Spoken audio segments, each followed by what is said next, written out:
Algumas pessoas acham certos comportamentos imaturos, mas podem ser sinais de autismo.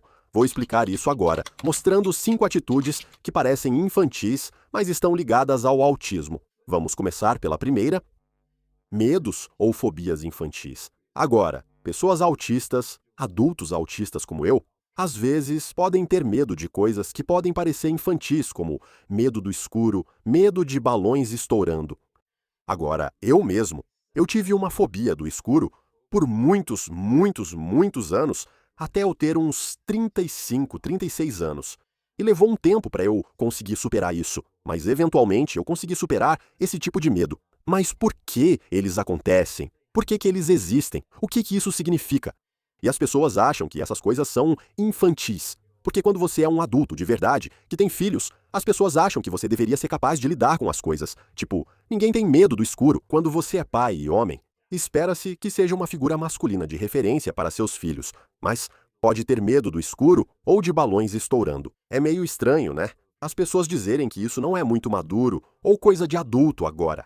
O medo de balões estourando é um ótimo exemplo de como isso funciona, assim como o medo do escuro, que explicarei agora. Tenho fobia de balões, mas especificamente de quando estouram.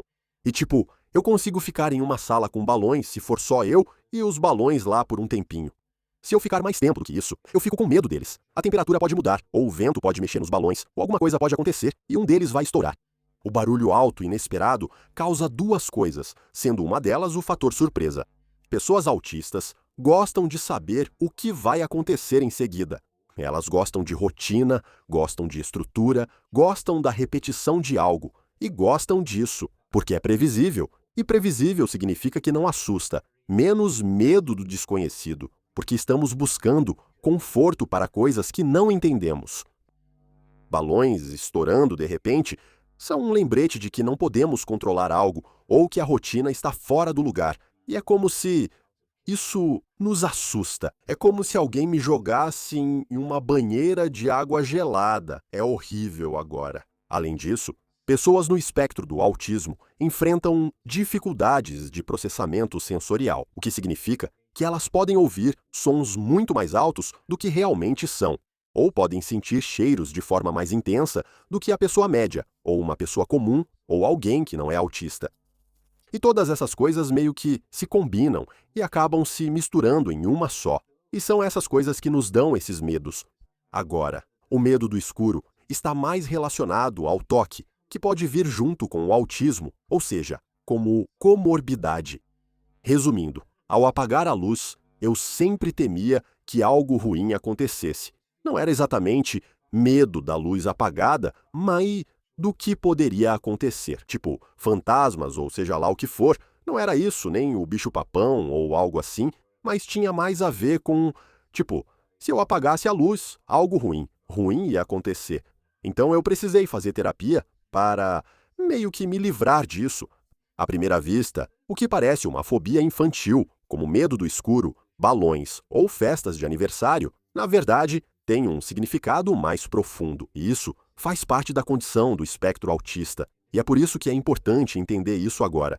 O próximo de que vou falar é colecionar coisas como brinquedos.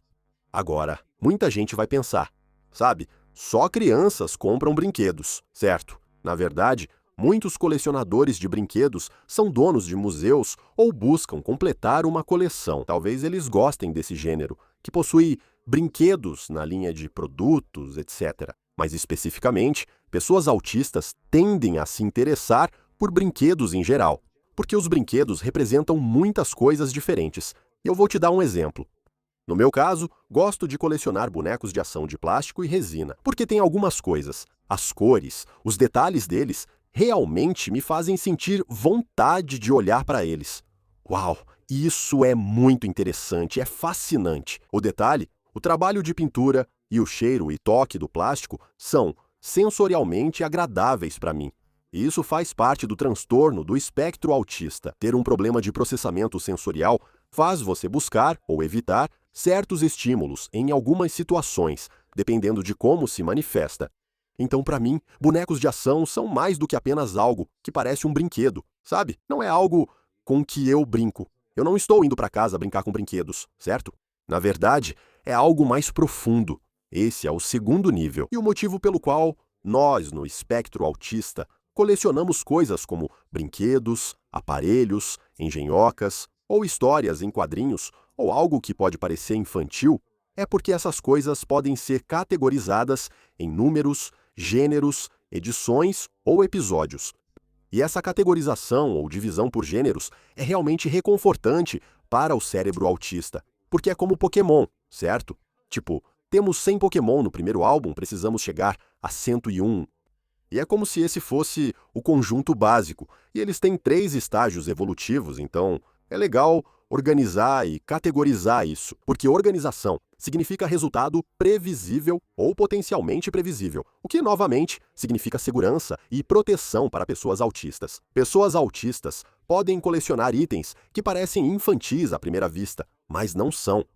Agora, se te expus por colecionar brinquedos e quadrinhos, dê um like no vídeo. O terceiro é carregar um objeto de conforto. Recentemente, vivi algo interessante e talvez você se identifique.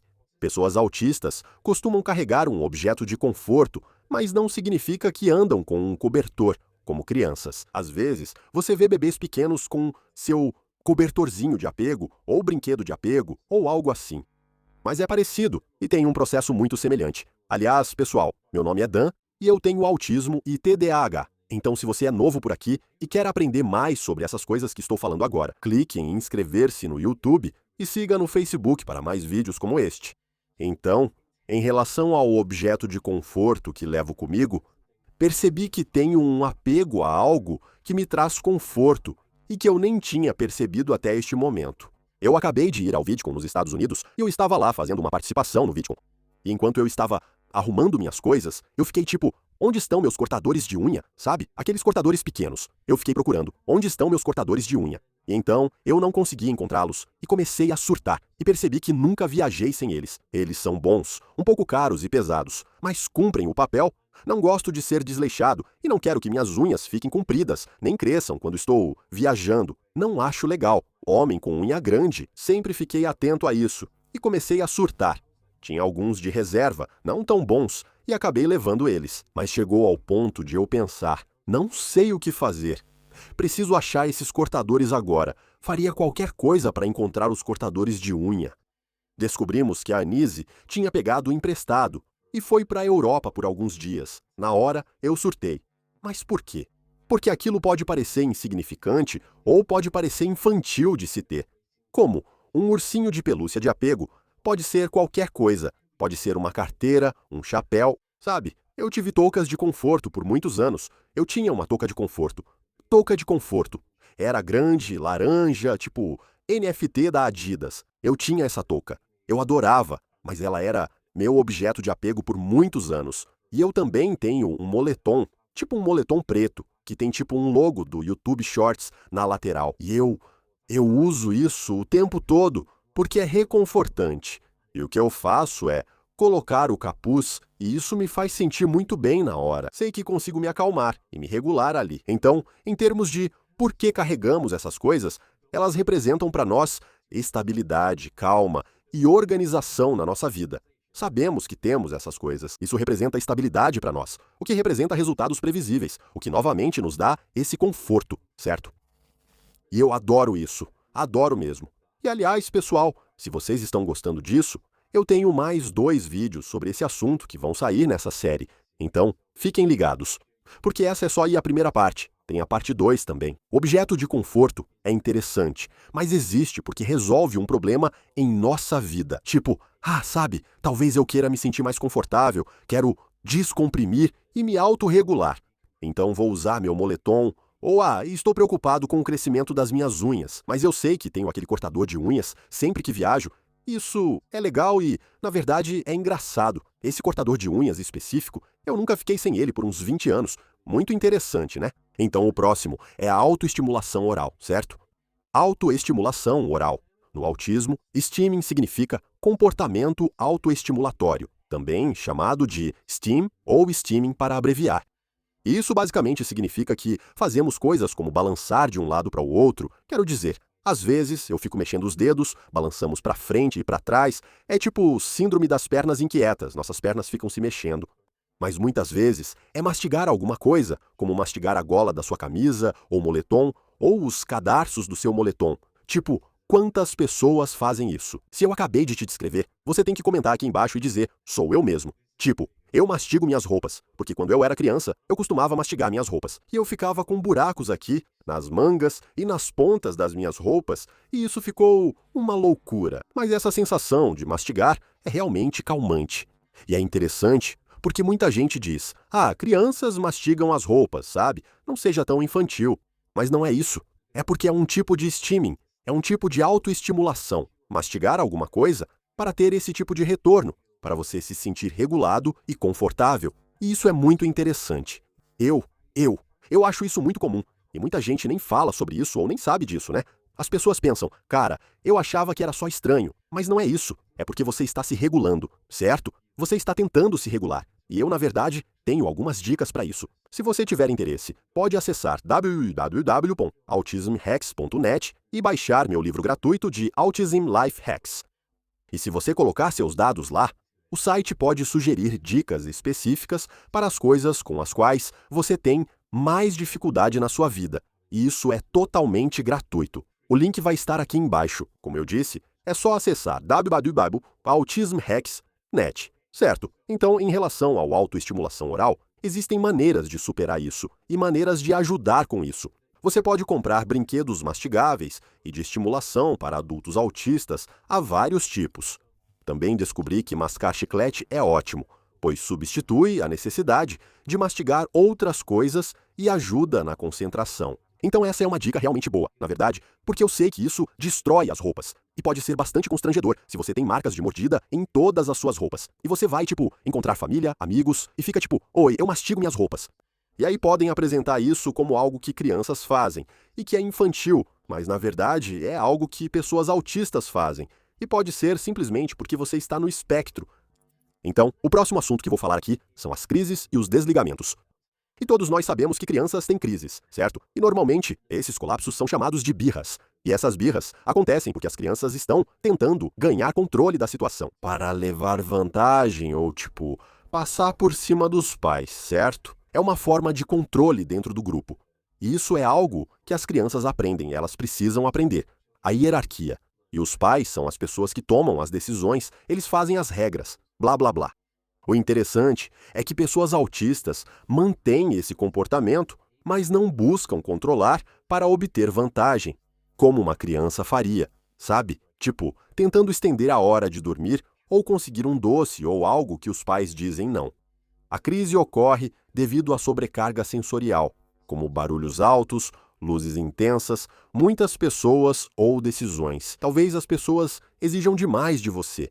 E por isso, você acaba sobrecarregado, superestimulado e entra em colapso. Então pode ser chorar, gritar, explosões emocionais. E isso é realmente interessante porque normalmente o que acontece é que começamos a bater a cabeça. Como pessoas autistas, bater a cabeça é um daqueles sinais bem característicos. Isso é um colapso autista ou desligamento, que são semelhantes. Mas sem os surtos emocionais, parece que você apenas se fecha, desliga e se recolhe numa apatia. Agora, por que isso acontece? Porque há um limite para o que o cérebro autista pode suportar. Há um limite para o que nosso cérebro pode aguentar. Mas uma pessoa autista está constantemente tentando filtrar todas as coisas ao seu redor no mundo em que vive, onde todos esses estímulos sensoriais estão sendo recebidos. Você já está quase no limite do que aguenta. Então, se vier mais alguma coisa por cima disso, não dá.